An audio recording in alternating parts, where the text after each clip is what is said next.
चतुर्दशी के दिन गणेश जी उठे तो ये तुम्हारा भाव है कि तुम इनको दिल से विदा भी अच्छे से करना। और आज जैसे गणेश जी आपने दिल से, हृदय से, चित्त से, वृत्ति से भगवान का सिंहासन लगाकर, दिए जलाकर, स्वस्तिक बनाकर, बिंदी लगाकर आपने जैसे गणेश जी को विराजमान करा है, शिव महापुराण कहती है जब अनंत चतुर्दशी के दिन गणेश जी उठे तो ये तुम्हारा भाव है कि तुम इनको दिल से विदा भी अच्छे से करना। उठाया, पानी में फेंक रहे हो, ऊपर पुल से नीचे डाल रहे हो, कहीं निशाना मारकर फेंक रहे हो, ये गणेश जी का भाव नहीं होना चाहिए। गणेश जी को जल में विसर्जन किया तो आपके मन में एक प्रश्न तो खड़ा होगा, आया तो होगा कि गणेश जी के 10 दिन तक बिठाओ, नित्य पूजन करो, ने पाठ करो, ने अर्चना करो, ने 10वें दिन इनके विसर्जन कर दो और वो भी पानी में कर दो। पानी में विसर्जन करो तो ये कहां लिखा कि जल में विसर्जन करो? श्रीमद् भागवत पुराण की रचना जब वेद व्यास जी महाराज करने के लिए बैठे, वेद व्यास जी ने सुखदेव जी से कहा कि मैं मंत्र बोलूंगा, मैं श्लोक बोलूंगा, इसको लिखेगा कौन? तो सुखदेव जी ने बोला गणेश जी से विनती करो। गणेश जी से कहा कि आप लिखोगे? गणेश जी बोले मैं लिखने को तैयार हूं, पर बोलते बोलते तुम रुक गए तो मैंने भी लिखना छोड़ दूंगा, उसके बाद मैं भागवत को विराम दे दूंगा, मैं आगे नहीं लिखूंगा। अब फिर गणेश जी का विसर्जन भी करते, पर जहां गणेश जी बिठाओ, गणेश जी के आसपास में कम से कम एक हल्दी की और एक कुंकू की 2 बिंदी अवश्य लगाना चाहिए, रिद्धि और सिद्धि के भाव से। कारण क्या होता है कि जब हम गणेश जी का विसर्जन करते हैं तब हमारे घर में से रिद्धि सिद्धि नहीं जाना चाहिए। जब हम गणेश जी का विसर्जन करें तो वो जो 2 बिंदी हमने हल्दी और कुंकू की लगाई है वो रिद्धि सिद्धि के रूप में हमारे घर में रहना चाहिए। कि बहू हमारे घर में, बेटा भले कहीं पर भी जाए घूम फिर कर वापिस आएगा, बेटा भले जाए फिर आ जाएगा, कोई कार्य से गया होगा, कोई कारण से गया होगा। तो गणेश जी बिठाने वालों को ये स्मरण होना चाहिए कि गणेश जी का विसर्जन हो पर रिद्धि सिद्धि का विसर्जन। 2 बिंदी जहां गणेश जी बिठाए तो दीवाल पर हल्दी और कुंकू की लगा दीजिए कि रिद्धि सिद्धि हमारे घर में। गणेश जी वहां से उड़ भी गए, गणेश जी वहां से चले भी गए, गणेश जी वहां से विसर्जन भी हो गए, तो रिद्धि सिद्धि हमारे घर में, क्योंकि बहू का घर में होना जरूरी है, रिद्धि सिद्धि का घर में होना जरूरी है। और जहां रिद्धि सिद्धि होगी गणेश जी वहां आएंगे निश्चित है। और नीवी आए तो फोन तो आ ही जाएगा। जहां बहू रहेगी, मायके चली जाती है रक्षाबंधन पर, 30 त्योहार पर, तो क्या भेरू फोन नहीं लगाए जगदम्बा को? बोले ईमानदारी से लगाए, फोन तो जाएगा। तो रिद्धि सिद्धि का होना जरूरी है। घर में अपने जहां गणेश जी बैठे वहां पर 2 बिंदी, एक हल्दी की एक कुंकू की, 2 बिंदी ये भाव से लगाए। अगर बिंदी नहीं लगाना है तो 2 स्वस्तिक बना, 2 स्वस्तिक बनाए, वो भी रिद्धि सिद्धि का हमारे घर में। महापुराण कहती है जब अनंत चतुर्दशी के दिन गणेश जी उठे तो ये तुम्हारा भाव है कि तुम इनको दिल से विदा भी अच्छे से करना। उठाया, पानी में फेंक रहे हो, ऊपर पुल से नीचे डाल रहे हो, कहीं निशाना मारकर फेंक रहे हो, ये गणेश जी का भाव नहीं होना चाहिए।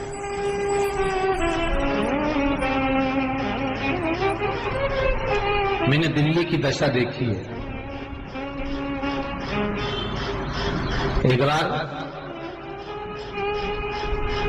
2 वर्ष पहले गणेश चतुर्थी के बाद दिल्ली में कथा थी और हमने देखा है कि पुल के पास में रोड के किनारे इतने गणेश की शायद हजारों लाखों गणेश जी पुल के किनारे पर रखे हुए थे। रोड के किनारे पर लोग वहां से चप्पल पहनकर जा रहे थे, गाड़ी लेकर जा रहे थे, सब चले जा रहे, गणेश जी, ढेर सारे गणेश जी। और फिर गुप्ता परिवार हमको लेने के लिए आया था उस समय पर स्टेशन पर। हमने गुप्ता जी से कहा जरा गाड़ी को रोकिए, आगे नगर निगम की गाड़ी खड़ी हुई थी, उसमें सारे गणेश जी को कचरे की गाड़ी में भरा जा रहा था।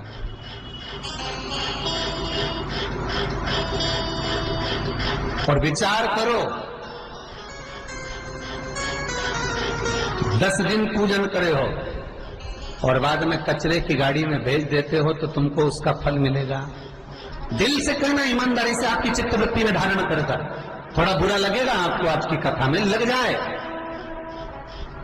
लगे तो पर भगवत भजन करने तुमने 10 दिन उसका पूजन करा, 10 दिन तुमने स्मरण करा, 10 दिन तुम आपने उनका नाम जाप किया और फिर उसको भर कर कचरे की गाड़ी में भेज दिया। ये कहां की रीत है?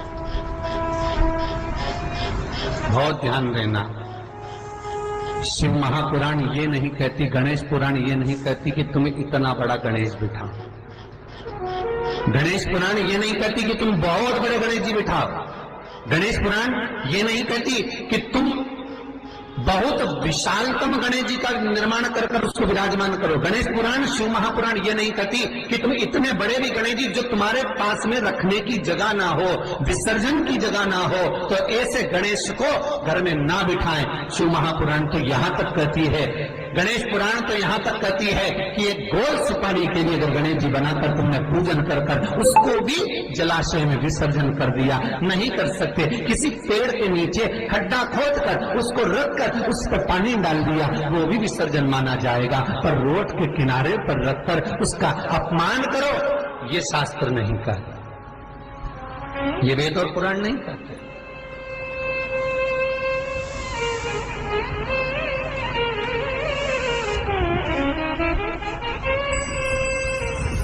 कहीं भगवान गणेश जी को मोटरसाइकिल पर बिठा रहे हो, कहीं भगवान गणेश जी को ऑटो पर बिठा रहे हो। उनकी मूर्ति बनाने वाला मूर्ति बनाता है तो कहीं ऑटो पर बना रहा है, कहीं मोटरसाइकिल पर बना रहा है, कहीं भगवान गणेश जी बुलेट चला रहे हैं। ये भगवान का अपमान है, ये भगवान का अपमान। अरे कितनी विशेष बात, कितनी विशेष बात शिव महापुराण के कुमार खंड में लिख दी श्री वेदव्यास जी ने। शिव महापुराण के कुमार खंड में श्री वेदव्यास जी लिखते हैं, वेदव्यास जी वर्णन करते हैं कि जिसके घर में भगवान गणेश की नृत्य की मूर्ति लगी रहती है, उस घर में जितने भी परिवार के लोग रहते हैं वो कहीं ना कहीं 24 घंटे काम में लगे रहते हैं, पर उनको शांति रत्ती भर की नहीं मिलती है। यहां तक का व्याख्यान शिव महापुराण करती है महाराज।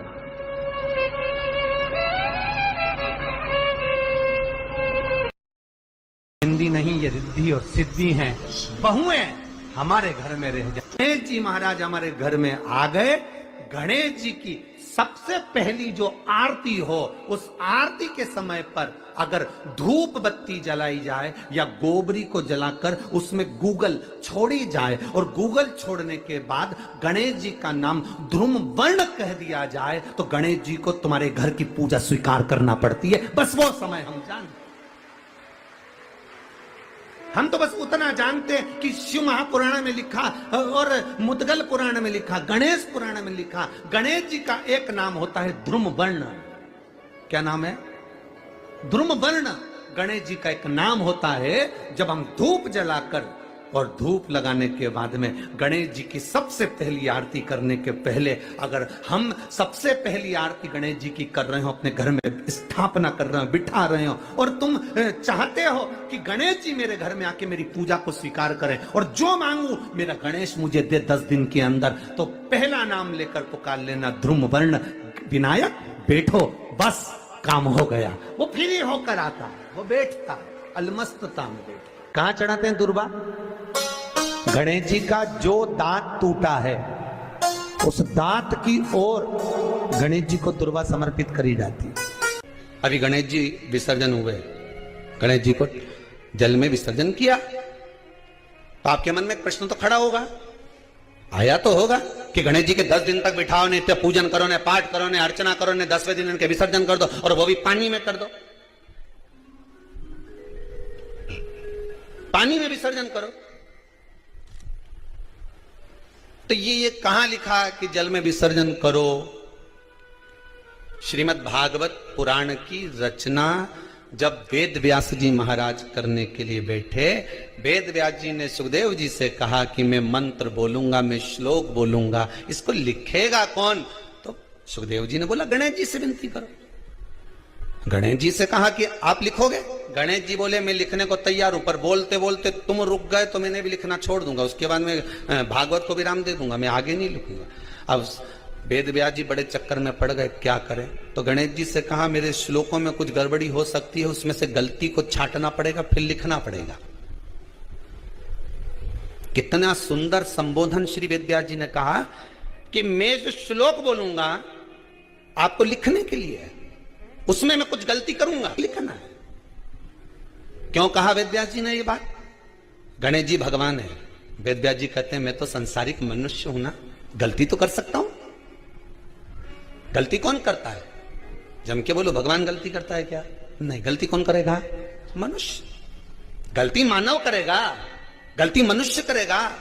और गलती करने के बाद अगर हमसे अपनी जिंदगी में कोई गलती हो जाती है तो एक बार क्षमा मांगने में कुछ जाता है क्या? प्रणाम करने में कुछ जाता है क्या? निवेदन करने में कुछ जाता है क्या? नहीं। गलती हो गई मुझसे, तो गणेश जी आप गलती को छांटना, लिखना। गणेश जी महाराज लिखने बैठ गए। लिखते लिखते लिखते लिखते 10 दिन हो गए गणेश जी महाराज को। शरीर में ताप पड़ने लगा गणेश जी महाराज के। वेद व्यास जी ने गणेश जी के हाथ का स्पर्श करा तो शरीर तो तप रहा था। वेद व्यास जी ने वहीं पर श्रीमद् भागवत के श्लोकों को विराम दे दिया। अब नहीं बोले। गणेश जी लिखते लिखते लिखते लिखते लिखते लिखते थक गए, ताप पड़ गया, शरीर गर्म हो गया। वेद व्यास जी ने कब करूं क्या? 10 दिन से लिख रहे हैं और शरीर पर ताप पड़ रहा है, करा क्या जाए? उन्होंने गणेश जी का हाथ पकड़ा, उठाया और कहा चलो प्रभु हमारे साथ में। वेद व्यास जी गणेश जी को ले गए और ले जाकर शीतल जल में श्री गणेश जी महाराज को बिठा दिया। गणेश जी को पानी के अंदर उनको विराजमान कर दिया कि अब आप ताप को थोड़ा ठंडा कर लीजिए। शीतल जल में बिठाया। उस दिन से नियम हो गया कि 10 दिन गणेश जी बैठते हैं और फिर उनका विसर्जन होता है पानी के अंदर, जल के अंदर। शरीर का ताप मिट जाए। तो गणेश जी ने वचन दिया है वेद व्यास जी महाराज को, आपने मेरे ताप को मिटाने के लिए मुझे जल में बिठाया है। जो मुझे जल में विसर्जन करेगा मेरा ताप तो मिटेगा ही, साथ में जो मुझे जल में विसर्जन करेगा उसके जीवन के भी ताप को मैं मिटा दूंगा, उसके जीवन के ताप को मैं मिटा दूंगा। ताप मिटा दिया।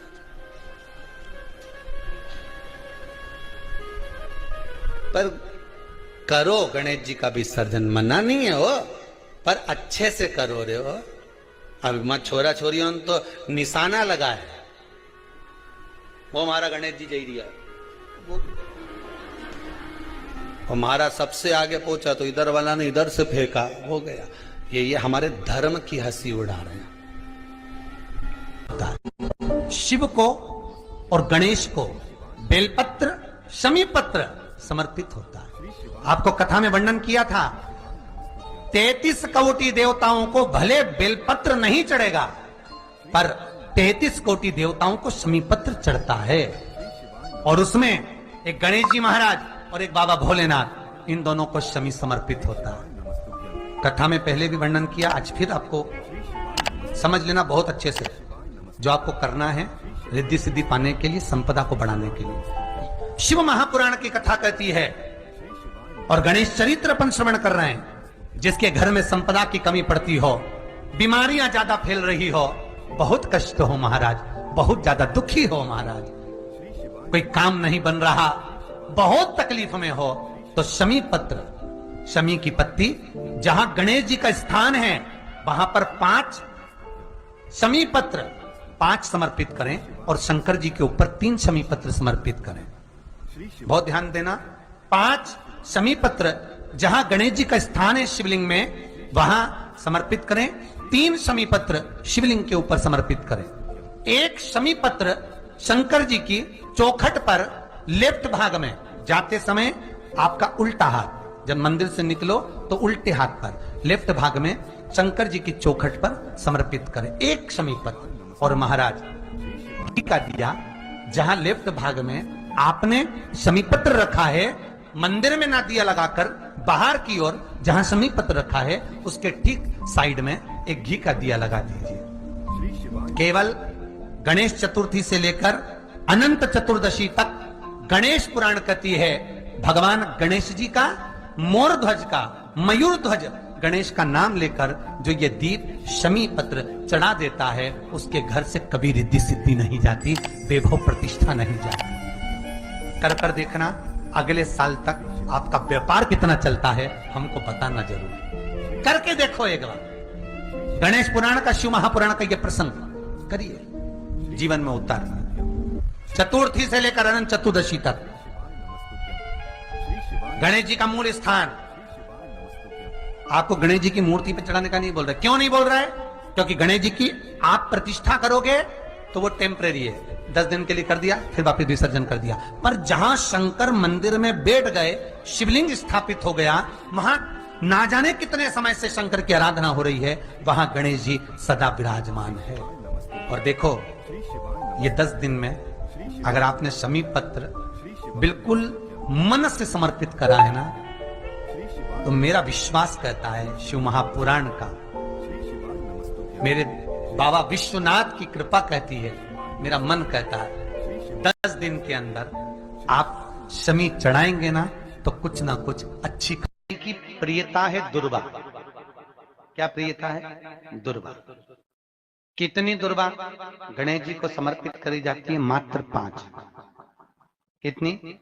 आज के जमाने में लोग गट्ठा बनाकर चढ़ा दें, वो अपनी जगह पर है। 5 दुर्वा पंचम इंद्रियों को वश में करने के लिए, और भगवान के 5 जो स्वरूप हैं उनको अपने भीतर उतारने के लिए 5 दुर्वा।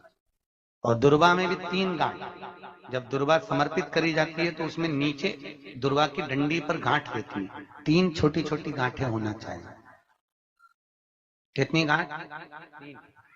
जो भगवान को समर्पित करी जाए। जिस अमृत के बूंद से प्रकट हुआ है पान का पत्ता, 33 कोटि देवताओं के पूजन में, पाठ में, अर्चना में ये अमृत का पत्ता काम आएगा। जिस जल के पात्र में यह पत्ता रखा रहेगा, वो जल क्षीर सागर के अमृत तुल्य हो जाएगा। क्षीर सागर के अमृत तुल्य। तुझे प्रथम गिनती में गिनाता हूं, देवताओं का आधिपत्य तुझे प्रदान करता हूं, सारे देवों में तू प्रथम गिनती में गिना जाएगा, प्रथम पूज्य माना जाएगा। बस शंकर भगवान ने वर दिया, थोड़ी देर बाद कार्तिकेय महाराज आ गए। कौन आए? जम के बोलो जरा। कार्तिकेय। और कार्तिकेय जी आए और आकर बोले, पिताजी दंडवत करा, प्रणाम करा, साष्टांग करा, मैं परिक्रमा कर कर आ गया। मैंने परिक्रमा करा। अब इधर तो देवता सब, सारे देवता मिलकर अक्षत छोड़ रहे गणेश जी के ऊपर, स्वस्ति वाचन हो रहा, लोग प्रणाम कर रहे, नमन कर रहे, नमन कर रहे, लोग आवाज लगा रहे, श्री गणेश जी महाराज की। अब सारी दुनिया में आवाज लग रही गणेश जी। तो कार्तिकेय ने पूछा, माँ ये गणेश जी का जय घोष क्यों हो रहा है? गणेश जी के जयकारे क्यों हो रहे हैं? गणेश जी के लिए इतना जय घोष? तो माता पार्वती ने भगवान शंकर के शब्दों को कार्तिकेय को सुनाया। कार्तिकेय रो पड़े, माँ मैं परिक्रमा कर कर आया, गणेश जी ने तो केवल आपकी परिक्रमा लगा ली, आपने उसको प्रथम गिनती में मान लिया। माँ उसने बुद्धि का परिचय दिया और मैंने कर्म का परिचय दिया। बुद्धि का परिचय, कर्म का परिचय।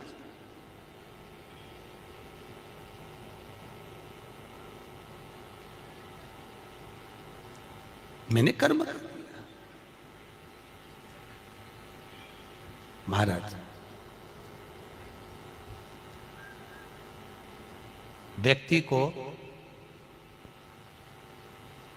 उसके भाग्य का मिलता है कि कर्म का मिलता है? जल्दी बोलो।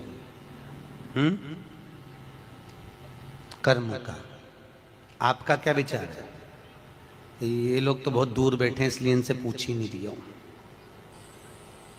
अच्छा, अब गणेश जी महाराज को भगवान कार्तिकेय महाराज बोल रहे हैं, माँ मैं कर्म करने गया था, मैं परिक्रमा करने गया था, और यहाँ गणेश जी महाराज को तुमने प्रथम गिनती में बना दिया। माँ ये क्या हुआ? माता पार्वती को गुस्सा तो बहुत आया, क्रोध भी आया, माँ पार्वती की आंख में अश्रु भी भर गए महाराज, आंसू है माता पार्वती के नयन अश्रु।